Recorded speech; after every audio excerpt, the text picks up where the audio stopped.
100 Apache warriors surrounded Minty's fence at dawn, motionless as carved stone against the pale sky. She stepped from her cabin with a bucket for the chickens and froze. Her breath caught in her throat. The silence stretched thick as honey, no birdsong, no wind. Even her rooster had gone quiet. War paint streaked their faces in red and black lines. Feathers adorned their hair. Their horses stood perfectly still, as if the entire world had stopped turning. At the center of the circle sat a man with silver threading his braids. His weathered face held the gravity of ancient mountains. Minty's fingers tightened on the bucket handle. 100. She had counted them twice. The morning light caught the metal of their weapons, rifles and bows, lances and tomahawks.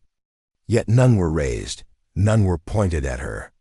The silver-haired warrior lifted something in his right hand. A white eagle feather.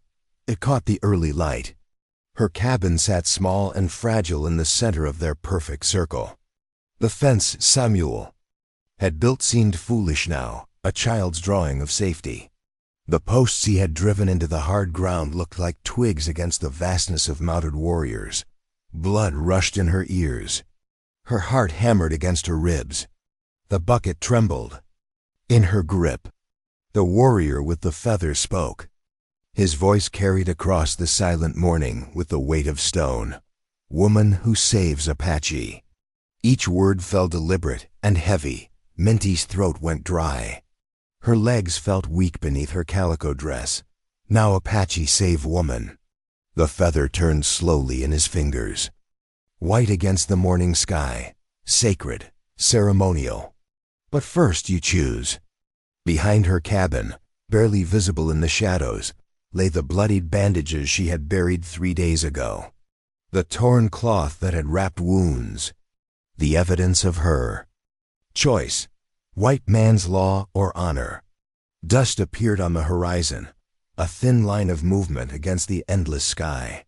Riders approaching from the east. The morning sun glinted off metal. Cavalry buttons, rifle barrels, the blue uniforms of soldiers. Minty's mouth went completely dry. Her hands shook.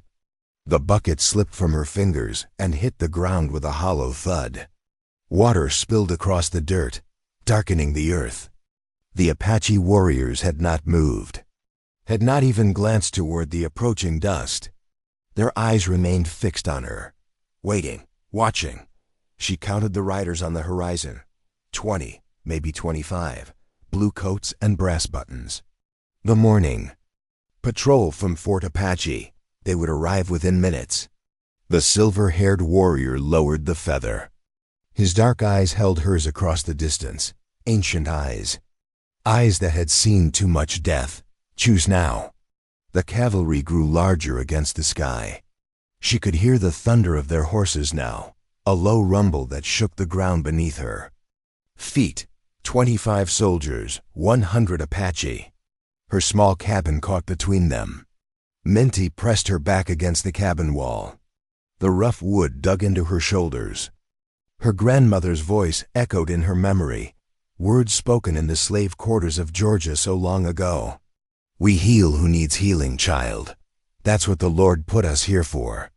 But her grandmother had never stood between two armies, had never felt the weight of 100 warriors watching her every breath.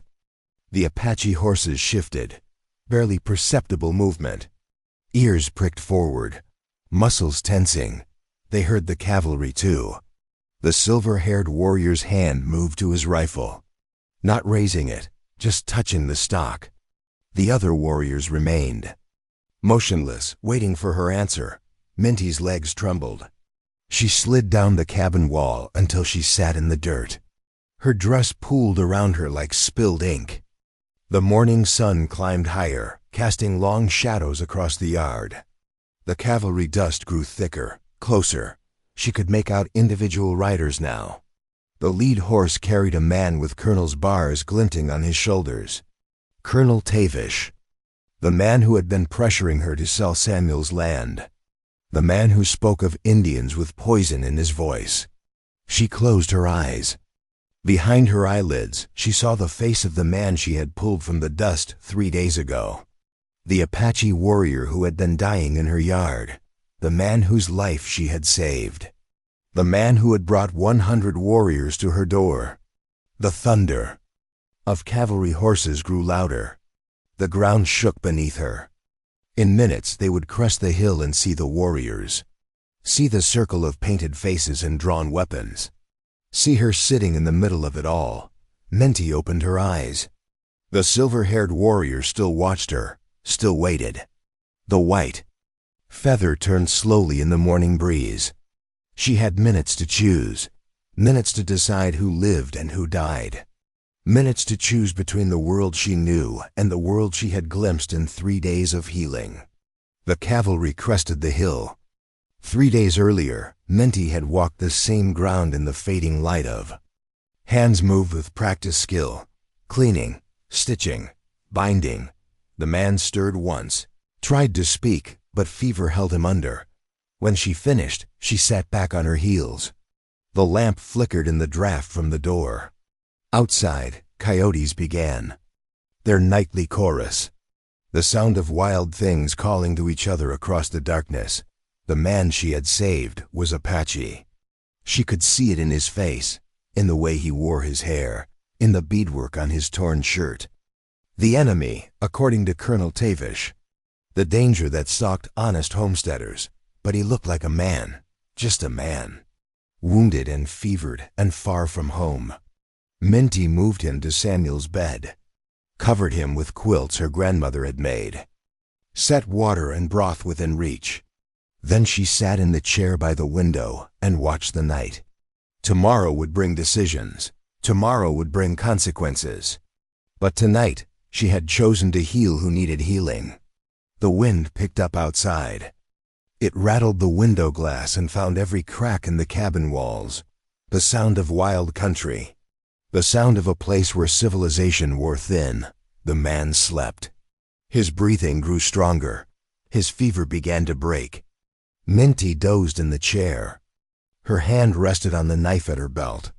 Her ears stayed tuned to the night sounds, to the coyotes and wind and the soft breathing of the man she had saved. When morning came, she would face the choice she had made, would face the world that would judge her for it. But that was tomorrow's burden. Tonight she had done what her grandmother had taught her. She had healed who needed healing. The lamp burned low. The night grew deeper. And somewhere in the darkness, decisions were being made that would bring 100 warriors to her door. The Apache warrior woke at dawn on the first day and tried to die with dignity. His eyes opened to lamplight and unfamiliar walls. His hand moved to his bandaged shoulder, then to the knife that was no longer at his belt. His gaze found Menti sitting in the chair by the window. He spoke in Apache. Words that sounded like prayers again, or curses. His voice carried the weight of a man preparing for death. Menti ladled broth into a wooden bowl. She moved slowly, keeping her hands visible, the way she had learned to move around wounded animals, around anything wild and afraid. He shook his head when she offered the bowl, turned his face to the wall. His breathing grew shallow and deliberate. "You drink or you die," she said quietly. He understood the tone if not the words. His eyes found hers again. Dark eyes that held pain and something else. Resignation, the look of a man who had accepted his fate. Menti set the bowl on the table beside the bed. She returned to her chair, waited. The morning light grew stronger. Outside, her chickens scratched in the dirt. The normal sounds of a homestead beginning another day. But nothing about this day was normal. The warrior's eyes closed. His breathing grew more labored. Fever painted his cheeks in harsh red. His body was choosing death over help from an enemy. Menti had seen this before. In the quarters when the overseer's brutality left men broken. Some wounds were deeper than flesh. Some men chose death over owing their lives to the wrong hands. She rose and moved to the stove. Began preparing breakfast as if nothing had changed. as if a dying Apache warrior was not refusing her help in Samuel's bed. The smell of cornbread and bacon filled the cabin. The warrior's nostrils flared. His stomach betrayed him with a hollow growl. Still he turned his face away. Minty ate her breakfast slowly. Let the sounds and smells fill the space between them.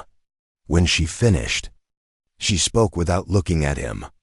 My grandmother used to say the Lord puts people in our path for a reason, sometimes to test us, sometimes to teach us. She cleared her plate, washed it in the basin, dried it with careful attention. Don't know what lesson you're meant to teach me, but dying in my bed won't teach it. The warrior's eyes opened. He watched her hands as she worked. Steady hands, gentle hands. Hands that had cleaned his wounds and asked nothing in return. By noon, he was trying to leave. Minty returned from feeding the chickens to find him sitting on the edge of the bed. His face was gray with pain. Sweat beaded his forehead. The bandages at his shoulders showed fresh blood. He had managed to stand. Managed 3 steps toward the door, but the 4th step set him to his knees. She helped him back to the bed without words. Changed his bandages, brought fresh water. He did not refuse her help this time, did not turn away. That evening, he drank the broth. The second day brought cavalry. Minty was hanging laundry when the dust appeared on the horizon. 3 riders, blue uniforms and brass buttons. The morning patrol from Fort Apache. She glanced toward the cabin. The warrior was sleeping, but fever made him restless. He talked in his sleep. Apache words that carried across the yard.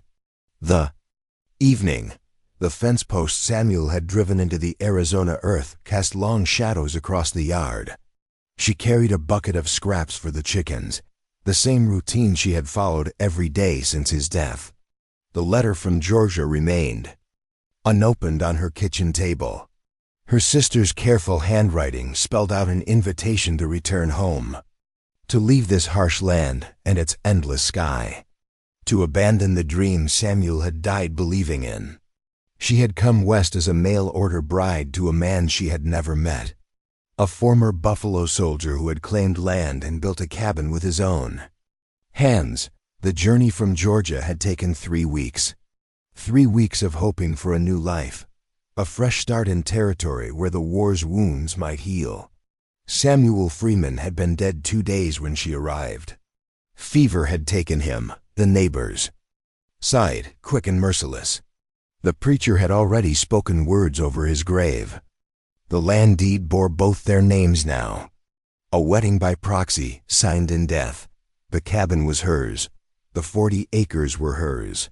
The chickens and the vegetable garden and the well Samuel had dug were all hers. But belonging to something was different than something belonging to you. Minty scattered the scraps and watched her chickens peck at the ground. The mountains rose purple in the distance. The sky stretched wider than any sky she had ever seen. Beautiful and terrible and empty. She walked the fence line as daylight faded, a habit born of necessity. Coyotes came at night, sometimes wolves. Colonel Tavish had warned her about other dangers. Apache raids, he called them, though the nearest reservation was 50 miles south. The colonel had visited twice since Samuel's funeral. Official business, he said, checking on the widow's welfare. But his eyes measured the land, not her well-being. His questions focused on soil and water rights, not grief. The railroad would come through eventually. Everyone knew it. The question was which homesteads would be bought and which would be taken. Minty reached the far corner of the fence where the boundary met open range. The sun had dropped below the mountains, painting the sky in shades of blood and gold. She turned to walk back. That was when she saw him. A man lay face down in the dust 20 yards from her fence. His body was twisted, one arm flung out toward her property. Dark stains colored the earth beneath him. Minty stopped walking. Her hand went to the knife at her belt. The blade Samuel had given her, meant for cutting vegetables and rope. Not much use against danger, the familiar weight in her palm. The man did not move, did not breathe that she could see. His long black hair spread across the dirt, mixed with dust and dried blood. His clothes were torn. Buckskin pants and a cotton shirt that had once been white. She should walk away, should return to her cabin and bar the door. Should pretend she had seen nothing at all. But her feet carried her forward, step by careful step through the gathering darkness. Her grandmother's voice echoed in her memory, words spoken in the slave quarters of a Georgia plantation. "We heal who needs healing, child. That's what the Lord put us here for." The man's chest rose and fell, barely perceptible movement. A whisper of breath in the still air. Minty knelt beside him. The smell of blood and sweat and something else filled her nostrils. Fear. The sharp scent of a man who had been running for his life. A bullet wound marked his left shoulder. The bleeding had mostly stopped, but infection would come soon. His lips were cracked and split. His skin burned with fever. She touched his wrist. His pulse fluttered weak and fast, like a bird's heartbeat. Like something dying. The smart thing would be to let him die, to walk away and let the desert claim him. Colonel Tavish spoke of Indians with poison in his voice. The townspeople of Copper Creek whispered about raids and scalping and worse. But this man was not raiding. This man was dying. Minty slipped her arms under his shoulders. He was heavier than she had expected. Dead weight of muscle and bone. She dragged him toward the fence, toward her property, toward the choice that would change everything. His eyes opened as she pulled him through the gate. Dark eyes that reflected the last light of day. He said something in a language she did not understand, words that sounded like prayers. She dragged him to her cabin, across the yard where her chickens scattered, up the 3 wooden steps Samuel had built, through the door and into the single room that had become her whole world. The man's eyes closed again. His breathing grew shallow. Minty lit the oil lamp and gathered what she would need: clean cloth, hot water, the bottle of whiskey Samuel had left behind. She cut away his shirt. The bullet wound was deep but clean. The bullet had passed through, leaving torn flesh but no metal behind. She had seen worse in the war, had tended worse in the quarters after the overseer's visits. Riders approached at an easy trot. Sergeant Murphy led them. A decent man, as soldiers went. He had served with Samuel in the Buffalo Soldiers, had spoken kind words at the funeral. But decent men followed orders, and Colonel Tavish's orders were clear about Indians found off the reservation. Minty walked to meet them at the gate. Her hands were steady on the laundry basket. Her face showed nothing but mild curiosity. "Morning, Sergeant." Murphy touched his hat. "Mrs. Freeman, routine patrol, checking on the homesteaders." His eyes swept the yard, the cabin, the fence line, looking for signs of trouble. "We had reports of tracks in this area, unshod horses." "You seen anything unusual?" Minty shook her head. "Nothing but coyotes and rabbits." One of the younger soldiers pointed toward the cabin. "Heard voices, Sarge, sounded like talking." Murphy's hand moved to his rifle. "That right, Mrs. Freeman?" "Just me, Sergeant. Sometimes I talk to myself. Gets lonely out here." The lie came easily, too easily. But the alternative was death. For the warrior, for her. Murphy studied her face. He had known Samuel, had served beside him in campaigns against the Comanche. He knew the kind of woman Samuel would have chosen. "You be careful, Mrs. Freeman. Apache been moving through the territory. Colonel says they're planning something. I'll keep watch." The soldiers rode on. Their dust settled slowly in the still air. Minty waited until they disappeared over the ridge before returning to the cabin. The warrior was awake, sitting up in bed. His eyes held a question. "Soldiers," she said simply. He nodded, spoke a single word in Apache. It sounded like gratitude. On the 3rd day, he told her his name, Nalnish. He pointed to himself. Then to her, "Name, Minty." She touched her chest. "Minty Freeman, Freeman." He repeated the word carefully. "Free man, that's right." Something passed between them. Understanding, the weight of names and what they meant.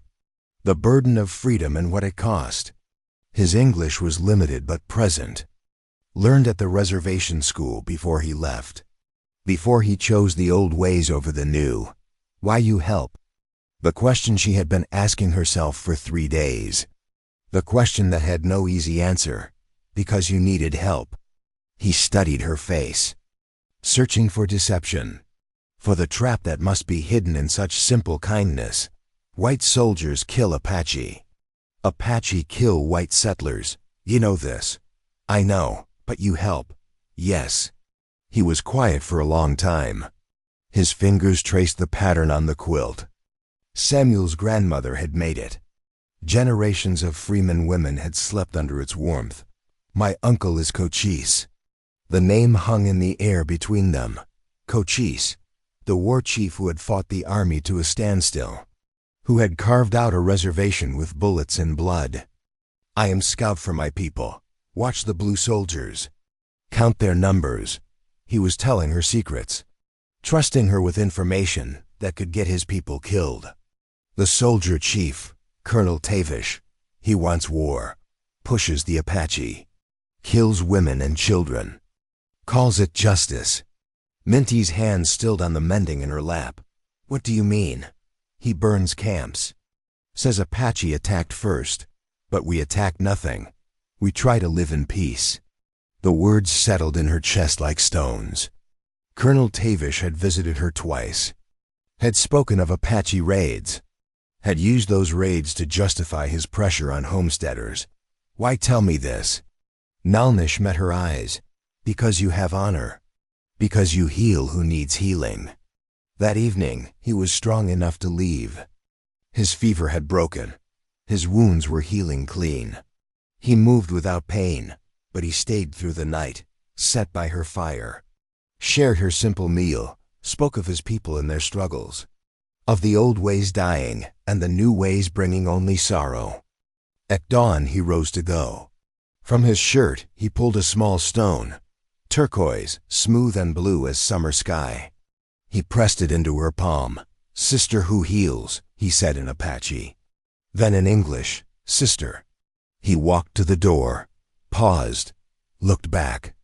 "My people will remember what you did here. They will remember." Then he was gone, walking into the morning light toward the distant mountains, toward his people and the war that was coming. Minty stood in her doorway and watched until he disappeared. The turquoise stone was warm in her palm, a weight that seemed to carry the promise of something she did not yet understand. 3 days later, 100 Apache warriors would come to her fence, would sit in perfect silence and wait for her to choose. But she had already chosen. Had chosen the moment she dragged a dying man through her gate. Had chosen again when she lied to the soldiers.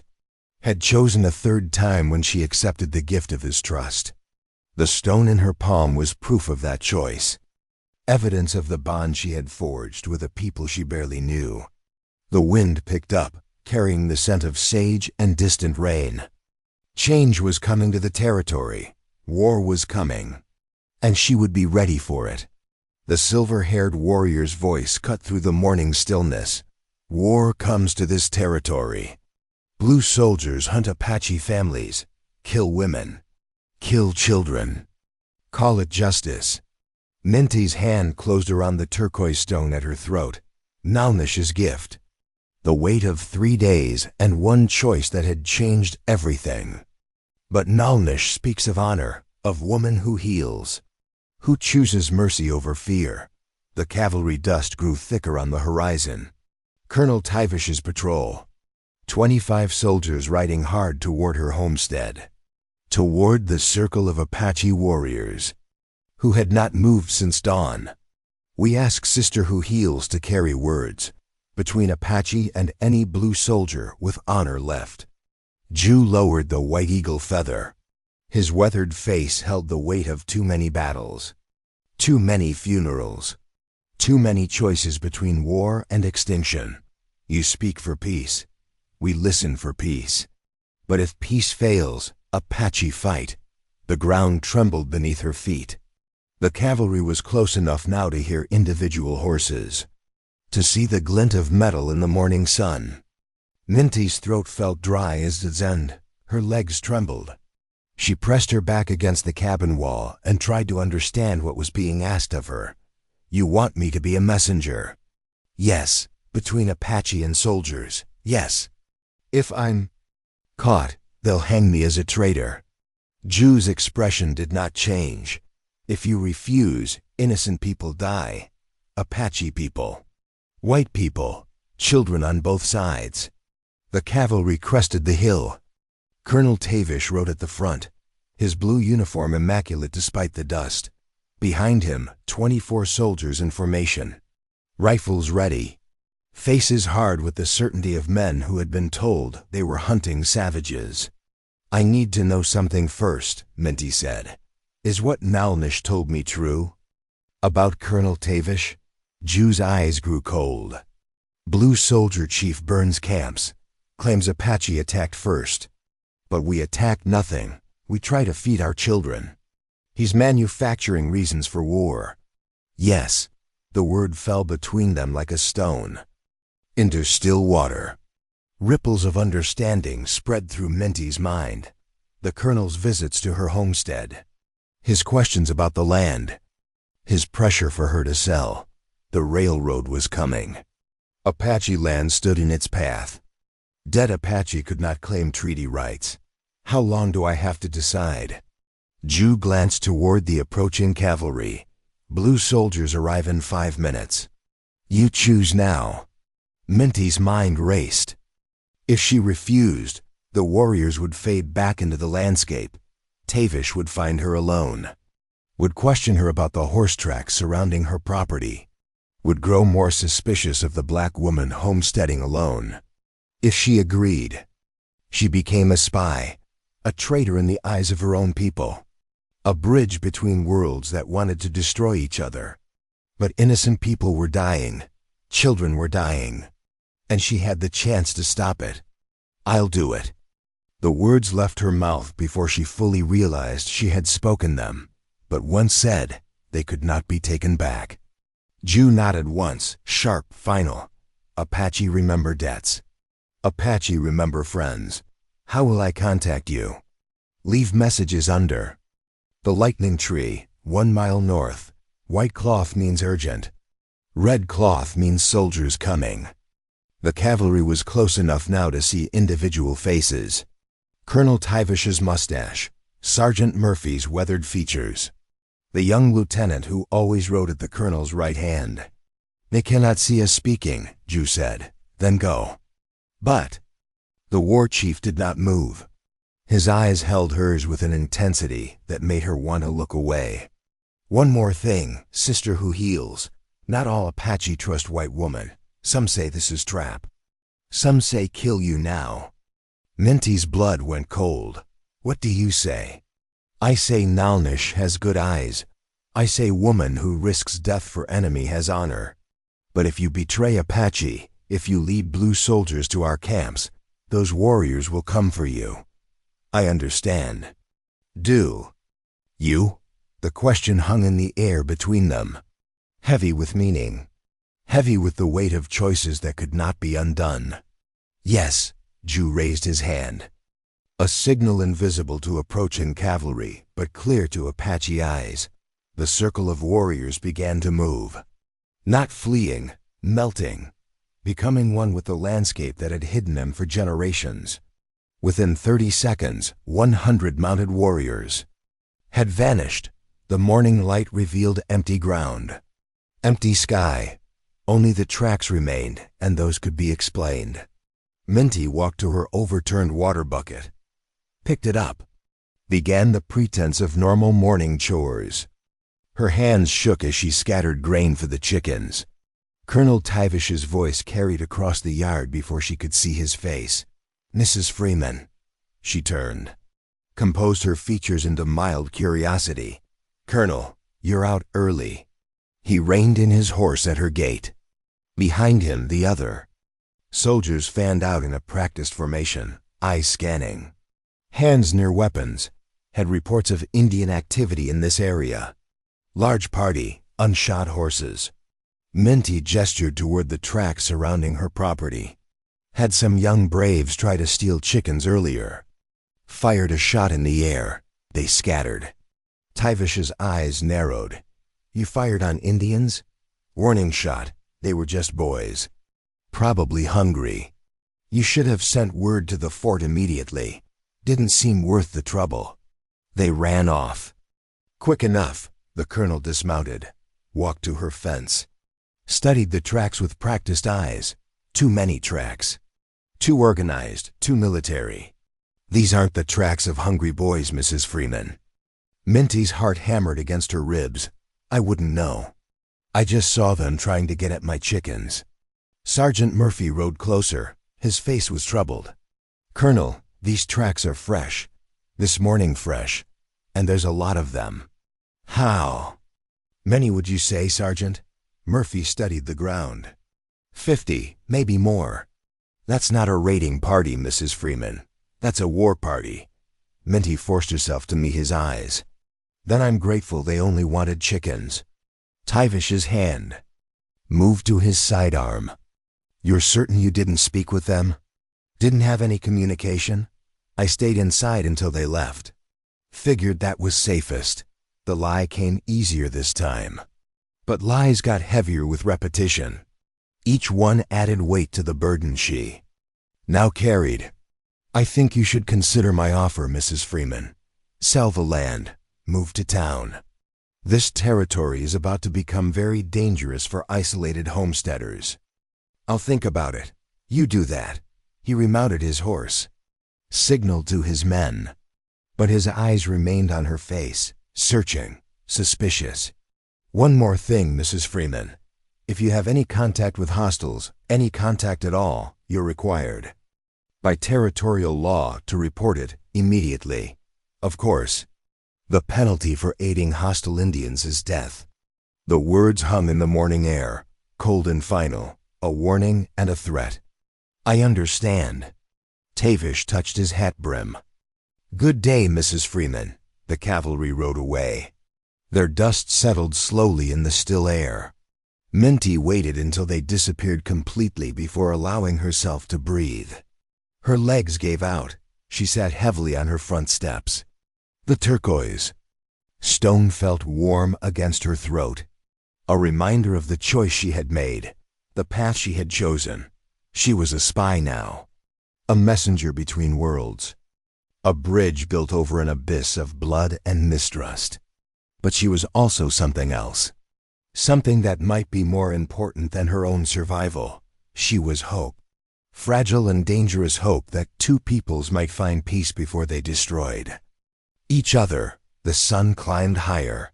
The normal sounds of morning returned, but nothing would ever be normal again. Under the lightning tree, 1 mile north, she would leave her first message.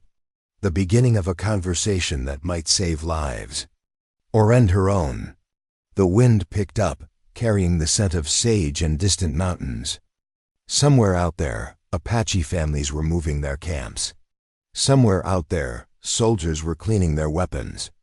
And somewhere in between, a black woman who had chosen healing over fear was about to discover what courage really cost. The lightning tree stood like a monument to violence.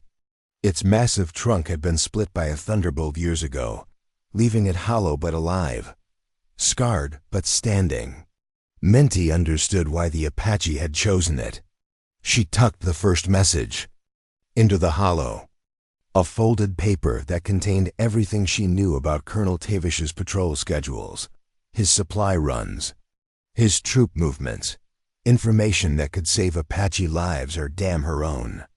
The white cloth tied to the lowest branch fluttered in. The evening breeze, urgent, the signal that would bring Apache riders in the night to collect her words.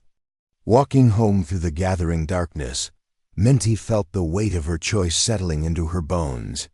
Every step carried her further from the woman she had been. The widow who wanted only to tend her chickens and survive another day. Now, she was something else, something dangerous. The first response came 3 days later. A single piece of birch bark tucked into the hollow. Apache words written in charcoal. Below them, English translation in careful script. Blue soldier chief plans attack on peaceful camp. Families with children. Need exact day, need exact time. Minty's hands trembled as she read. Tavish was planning to massacre civilians, women, and children who had never raised a weapon against anyone. She burned the message as soon as she returned home. Watched the birch bark crumble to ash in her fireplace. But the words remained burned into her memory. That night, she sat by her window and watched the cavalry camp 5 miles east. Watched the glow of their fires. Counted the dark shapes of horses and men. Tried to calculate how many lives hung in the balance. The next morning brought Captain Rodriguez. He arrived alone, without fanfare. A Mexican-American officer who had served in the Apache campaigns but spoke of the enemy with something approaching respect. Mrs. Freeman, I hope you don't mind the intrusion. Not at all, Captain. Coffee. That would be kind. They sat at her kitchen table. The same table where she had prepared bandages for Nalnish. Where she had written her first message to the Apache. Where she now poured coffee for a cavalry officer who might be her salvation or her doom. I wanted to ask you about the Indian activity in this area. Minty's hand stilled on the coffee pot. What about it? Colonel Tavish reports you've had encounters with hostile Apache. But his description doesn't match what I know of Apache behavior. How so? Rodriguez studied her face. Apache don't usually approach homesteads to steal chickens. And they don't usually retreat when a woman fires a warning shot. Maybe they weren't very committed thieves. Maybe, or maybe they were here for something else entirely. The words hung between them. Careful, probing. Rodriguez was fishing for information, but Minty couldn't tell what kind. I wouldn't know, Captain. I just know they left when I made noise. The Apache are not the savages Colonel Tavish claims them to be. They're people, with families. With children who deserve to grow up. Minty met his eyes. That's a dangerous opinion for a cavalry officer. Truth is often dangerous.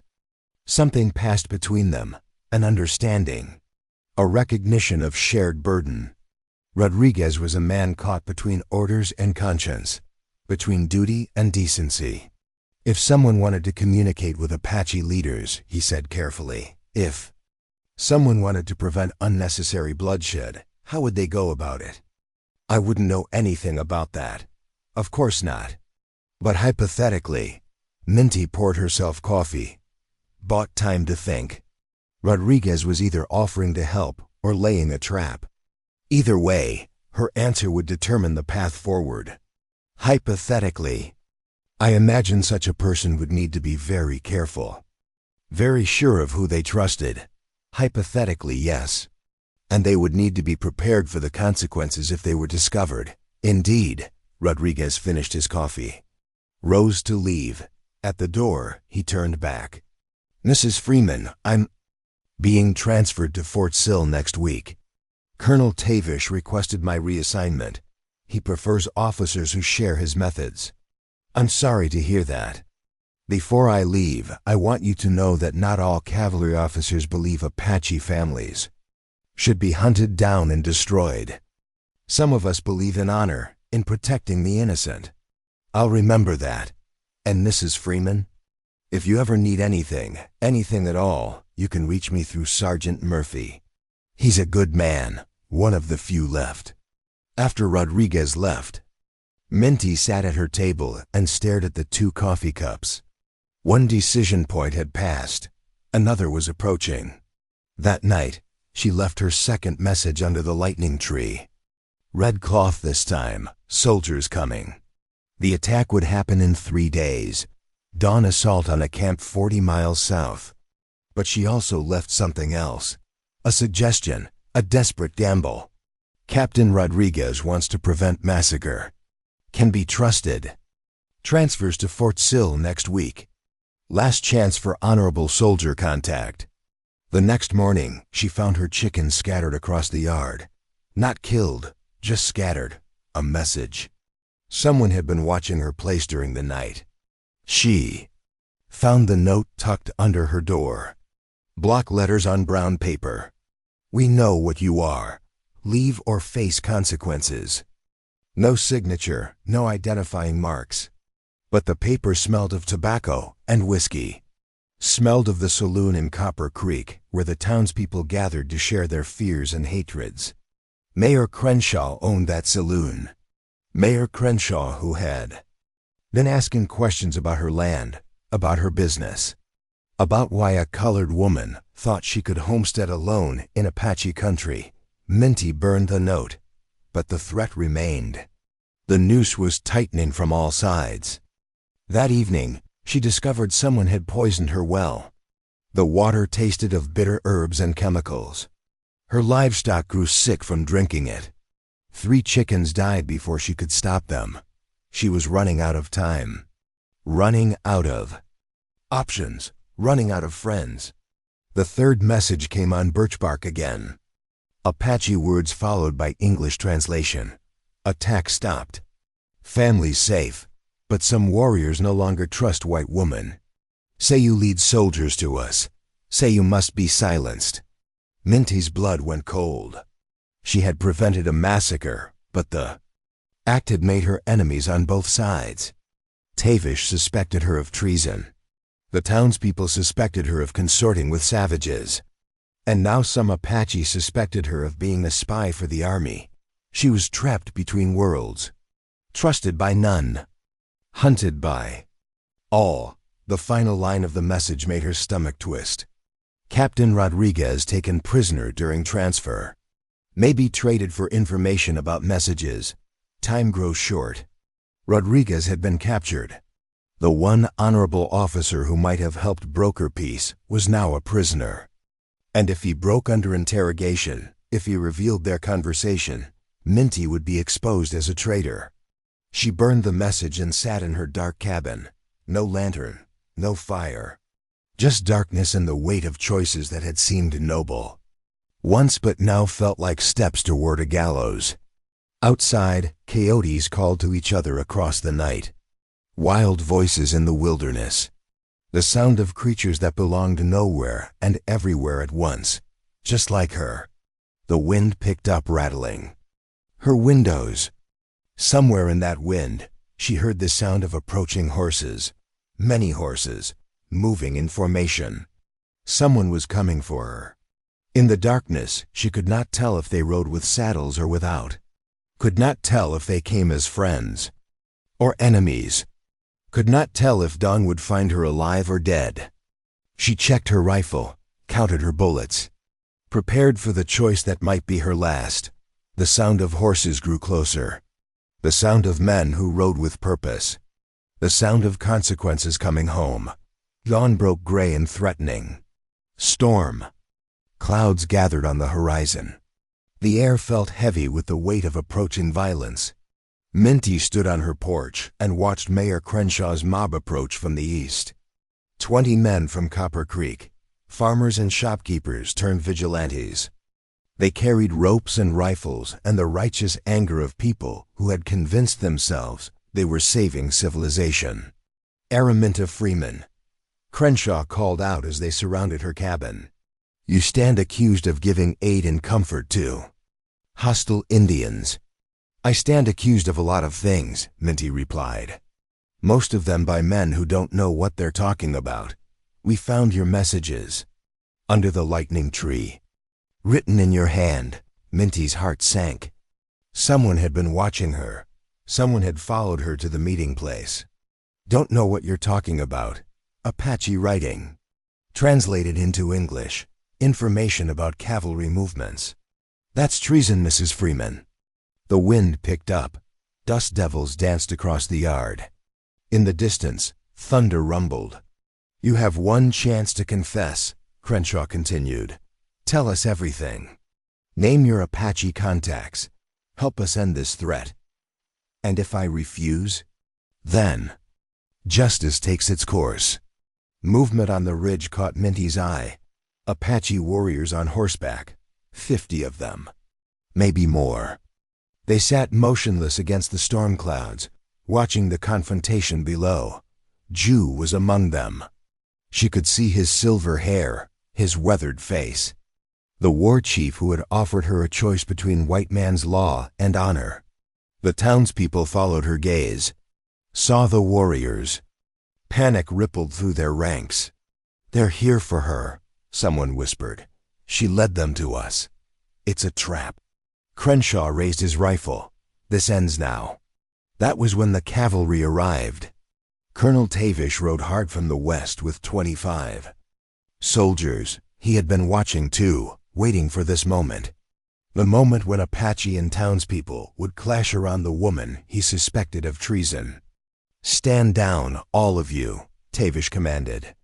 But his eyes were not on the townspeople. They were on the Apache warriors on the ridge. His hand moved to his sidearm. "Perfect," he muttered.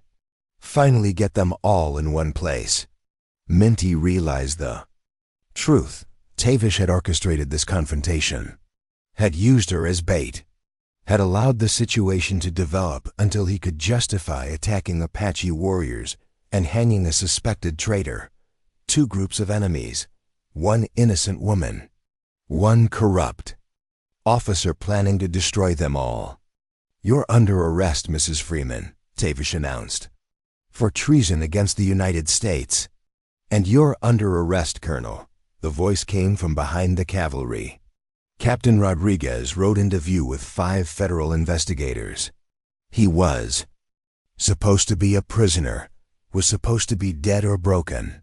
Instead, he looked like a man who had been playing a deeper game. "Captain Rodriguez," Tavish said, "you're supposed to be at Fort Sill." "Change of plans, Colonel. Seems there was some interest in your methods back in Washington." Rodriguez dismounted. His eyes found Minty's.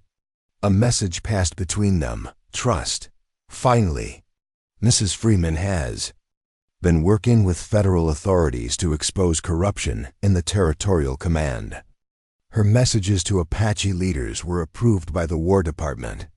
Lies, beautiful necessary lies that gave her a shield of legitimacy." "That's impossible," Tavish sputtered. "Is it?" "Show him the documents, Lieutenant." One of the investigators produced official papers, orders bearing the seal of the War Department, authorization for civilian cooperation in peace negotiations. Forged. Probably, but official looking enough to create doubt. Mrs. Freeman's intelligence prevented a massacre 3 days ago. Her work has saved lives on both sides. Tavish's face went red. "This woman is a traitor. I have evidence. You have suspicions. And a troubling pattern of provoking conflicts with peaceful Apache. They're not peaceful. They're savages.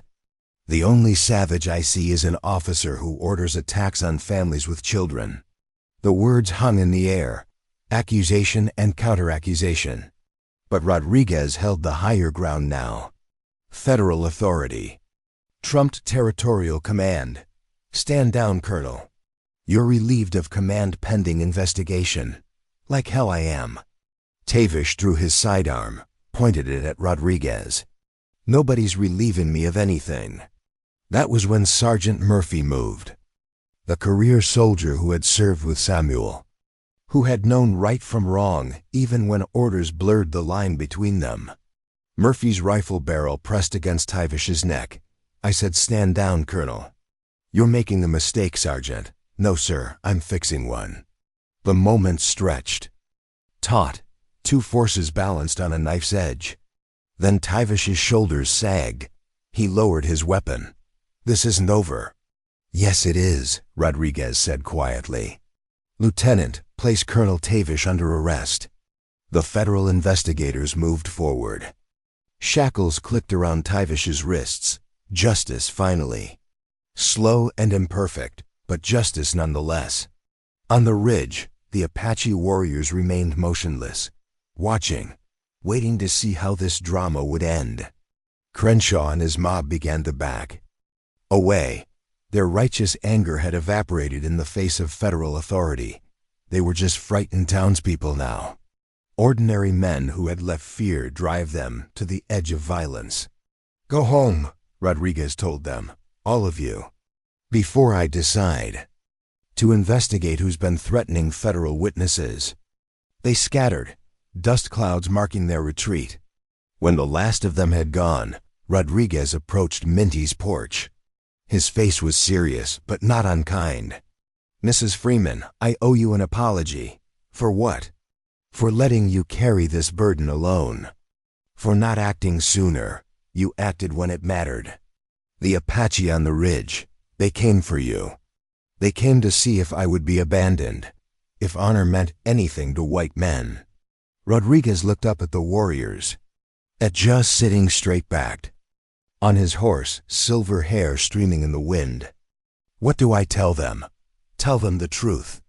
That some white men have honor, that peace is possible if both sides choose it." Rodriguez nodded.